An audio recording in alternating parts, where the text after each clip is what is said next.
تو آپ قافلے کے سب سے پیچھے رہا کرتے تھے. تو آپ نے فرمایا عائشہ چلو آج دوڑتے ہیں, دوڑ لگاتے ہیں. تو اس وقت میں ماں عائشہ صدیقہ رضی اللہ تعالیٰ عنہ ہلکے وزن کی تھی, ہلکے بدن کی تھی, تو دوڑے. تو چونکہ ہلکا پھلکا وزن تھا, ماں عائشہ صدیقہ رضی اللہ تعالیٰ عنہ آپ صلی اللہ علیہ وسلم سے دوڑنے میں آگے نکلی. پھر کچھ دنوں کے بعد میں ایک مرتبہ پھر ماں عائشہ صدیقہ آپ کے ساتھ سفر میں تھی, تو آپ صلی اللہ علیہ وسلم نے فرمایا کہ عائشہ چلو دوڑ لگاتے ہیں, کون آگے نکلتا ہے. یہ کس طرح دل جوئی کر رہے ہیں, کیسا سلوک کر رہے ہیں. آپ صلی اللہ علیہ وسلم نے ماں عائشہ صدیقہ رضی اللہ تعالیٰ عنہ کے ساتھ دوڑ لگائی, تو آپ صلی اللہ علیہ وسلم آگے نکل گئے اور ماں عائشہ صدیقہ پیچھے رہی. یہ واقعات کوئی قصہ کہانی بیان کرنے کے لیے نہیں کہ بھائی ہاں ان کو سن کر کے میں تم محدود ہو جاؤ. یہ واقعات اس لیے ہے کہ ہم اپنی بیویوں کے ساتھ ایسے سلوک کریں جیسے میں محمد رسول اللہ صلی اللہ علیہ وسلم اپنی بیویوں کے ساتھ سلوک کرتے. تو نکل گئے, آپ صلی اللہ علیہ وسلم آگے نکل گئے. آپ نے فرمایا تو ماں عائشہ بدن میں تھوڑی بازی ہو گئی تھی. فرمایا عائشہ اس دن یہ اس کا بدلہ ہے, اس دن تم مجھ سے آگے نکل گئی تھی, آج میں تم سے آگے نکل. ایک مرتبہ آپ صلی اللہ علیہ وسلم اور ماں عائشہ صدیقہ رضی اللہ تعالیٰ عنہ ساتھ میں کھانا کھاتے, کس قدر محبت فرماتے تھے اور کس قدر ان کے حقوق کی دھیان رکھتے تھے. محبت کا یہ عالم, ساتھ میں کھانا کھا رہے. ماں عائشہ صدیقہ ہلدی والی روٹی کھا رہی تھی, جیسے گوشت چڑھانے تاپ لگا کر گوشت چڑھا کے کھا رہی تھی. اس میں سے آپ اس کے ہاتھ میں سے وہ لی اور وہ بوٹی لے کر کے جہاں سے ماں عائشہ صدیقہ رضی اللہ تعالیٰ عنہ کے دانت لگے تھے وہاں سے آپ دانت بجا کے کھا لیں. تو دین یہ ہے بچوں کے حقوق ادا کرنا. ہمارے بچے تو ہو گئے لیکن ہم ان کے حقوق ادا نہیں کرتے. ہمیں پتہ بھی نہیں ہے کہ ان کے ہمارے پاس کچھ حقوق ہے. ہم نے تو بس یہ دھیان ہے کہ بس اس طرح سے بچے پیدا کر لو, یہ بچے ہو گئے, ابھی ان کو بڑھیا سا پینٹ لیا, بوسٹ لیا, پھلا لیا اور بس اب میں کیا بتلاؤں. اب مجھے تھوڑی سی حضرت مولانا قاسم صاحب حضرت قاسم صاحب میر کھیل لائے مرتبہ کو صرف پروگرام میں بیان فرما رہے تھے. کہا کہ سفید کپڑا پہنانا چاہیے بچے کو پیدا ہوتے ہی, اور ہوتے ہی اس کے کان میں پہلی آواز اللہ اکبر کی جانی چاہیے, سیدھے کان میں اللہ کی, دوسرے میں تکبیر,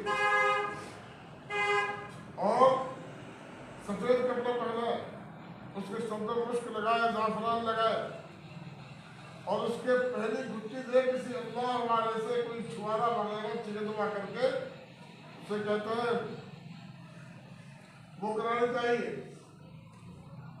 وہ پہلی گھٹی کسی اللہ والے سے چھوارا چلوا کے دینی چاہیے تاکہ اس اللہ والے کے اثرات اس بچے میں آ جائیں. ہم کون کون سی گھٹیاں دیتے ہیں, اس کے سامنے کوئی گانا بجانا نہیں ہونا چاہیے, کوئی گندی بات غلط بات نہیں جانی چاہیے. یہ بچوں کا حکم ہے جو میرے نبی حضرت محمد مصطفیٰ صلی اللہ علیہ وسلم نے ہمیں ہمارے اوپر ضروری قرار دیے, فرض قرار دیے تھے. بچہ بولنے لگے تو اس کو اللہ اللہ سکھلائے, کلمہ سکھلائے, قرآن کی آیت سکھلائے. یہ ہے کہ دین ہے.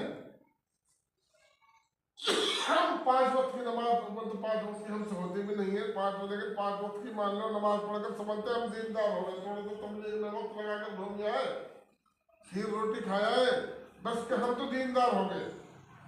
ارے بھائی دیندار نہیں ہوئے, تم دین سیکھنے نکلے تھے. ہاں کچھ اعمال کی پابندی کی توفیق مل جائے گی اس ٹائم کے لگانے میں. ہاں کچھ دین جو تم کو نہیں آتا تھا, کلمہ نماز, اللہ کے راستے میں نکل کر تم وہ کچھ سیکھ کر آئے ہو. اکثر کی حالت تو یہ ہے کہ تھوڑا سا وقت لگانے کے بعد امام کون ہوتا ہے, حافظ صاحب کون ہوتا ہے, قاری صاحب, سب کا احترام ختم ہو جاتا ہے دلوں سے. اس لیے میرے محترم دوستوں, میں اب آپ کو آخر میں صرف اتنی بات بتلانا چاہتا ہوں کہ آج ہماری زندگی جو گزرنی تھی 100% دین کے مطابق, وہ ہماری तो बहुत दूर है हमसे। झूठ बोलने में हम कसर नहीं छोड़ते, दगा देने में, धोखा देने में हम कोई कभी कसर नहीं छोड़ते, गीबत करने में हम कोई कभी कसर नहीं छोड़ते, और समझते हैं हम तो बस जानते हैं पूरा दिन हम गीबत नहीं करते, बस हक कह रहे हैं। आप कह रहे हैं, हक नहीं कह रहे, गलत कह रहे। तो वो दीन के मुताबिक 100% दीन के मुताबिक हमारी जिंदगी बन जाए, इसलिए मेरे मोहतरम दोस्तों ये दीन की मजलिस है, ये दीन की मजलिस है। इन दीन की मजलिसों में यह होता है कि यहाँ आकर के थोड़ी सी चार्जिंग मिल जाती है, हफ्ता में मिल जाए, 10 दिन में मिल जाए, किसी भी अल्लाह हमारे की दीन की मजलिस में चले जाए तो उस सुनाना सर अल्लाह ने फरमाया उज़क्किर फ़इन्न ज़िक्रा तंफ़अुल मुमिनीन, मुमिनों का आपस का मुज़ाकरा, कहना सुनना कर लेना दीन की बातों का, ये ईमान वालों को नफ़ा देता है। थोड़ी सी चार्जिंग हम साथ ही बैठकर जिक्र कर लें तो थोड़ी सी चार्जिंग मिल जाए, और फिर 1 हफ्ते तक अल्लाह हमें उस जिक्र की तौफीक हमारी बरकरार रखे। असल में बात यह है, टाइम ज़्यादा लंबा हो जा रहा, बात यह है, सही बात मेरे मोहतरम दोस्तों, मैं बहुत दिल के दुखे हुए दिल के अंदर से कह रहा हूँ आपकी बात, हमसे जो नेक अमालों की जो तौफीक छिनी हुई है ना, हमारा जी चाहता है कि हम नमाज पढ़े, रोजा रखें, हम अच्छे काम करें, नेक काम करें, हमारे अंदर से जो दिल नेक कामों की और जो सही मायने में जो दीन का रास्ता है, दीन के कामों जो हमें करना चाहिए, जो उनकी तौफीक हम साथ हुई है, और जो हमारा दिल बुराइयों की तरफ चलता है, ये सिर्फ इस वजह से है कि जो हम गुनाह करते हैं, आपने एक हदीस बारहा सुनी होगी कि जब आज इंसान कोई गुनाह करता है तो एक ख्याल उसका उसके दिल में लग जाता है, फिर दूसरा गुनाह करता है तो फिर वो नुक्ता और बढ़ जाता है, फिर ऐसे ही गुनाह करते करते वो स्याह हो जाता है। अब एक बाल्टी में दूध हो, केवल दूध हो बिल्कुल, और उसमें एक कतरा नापाकी का मिल जाए, पेशाब का मिल जाए, तो बताओ उस दूध रहेगा? नहीं रह सकता। मेरे भाई और दोस्तों बुजुर्गों, ये जो जंग लग रहा है हमें, ये जंग हमें साफ करना है, और इस जंग को साफ करने की दवा सिर्फ और सिर्फ अल्लाह का जिक्र के अलावा कोई दवा है ही नहीं।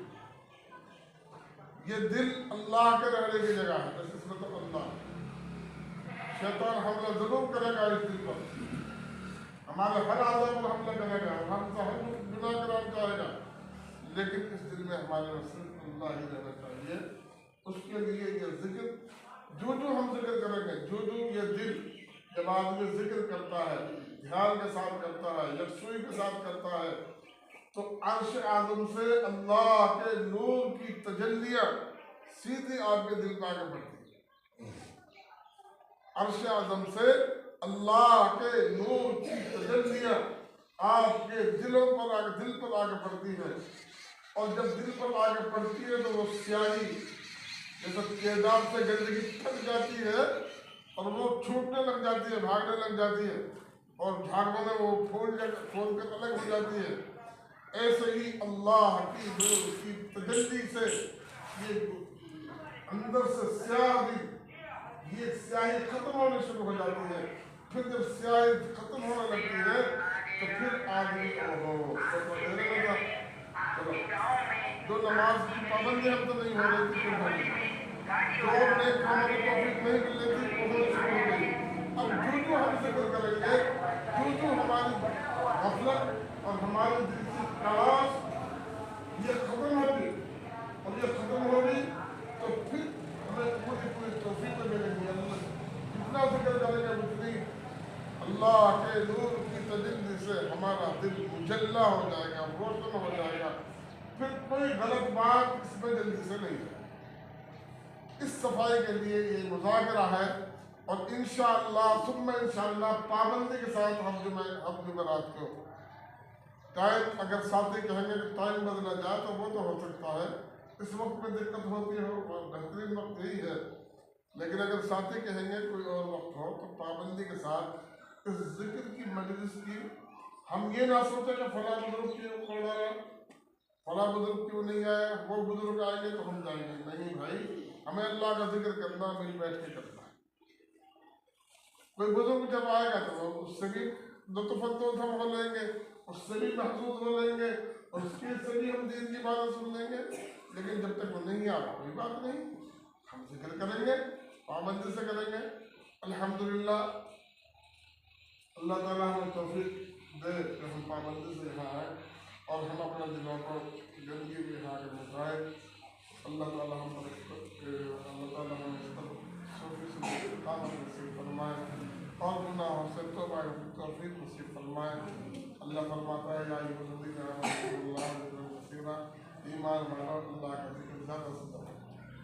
कोई मियाद नहीं है, ये तो 2 तस्बीह 3 तस्बीह 4 तस्बीह सिर्फ आदत डाल और इस जिक्र से चाह भी यही आता 24 घंटा हर वक्त आपकी ज़बान अल्लाह का जिक्र में रसूल के साथ है। अल्लाह ताला के फरमान। अब आप 3 मरतबा दुरूद शरीफ पढ़ेंगे और 11 मरतबा कुरान शरीफ पढ़ना है। और जो हमारे बुजुर्गान ने के ज़रिए से हम तक दीन पहुँचा है, ज़िक्र का सिलसिला है या और दीन जो सिलसिला हमको पहुँचा है, उन सब के लोगों का सवाल है। आप बड़े बच्चे पीछे हो जाए, बड़े अगले सब आगे आगे और बच्चा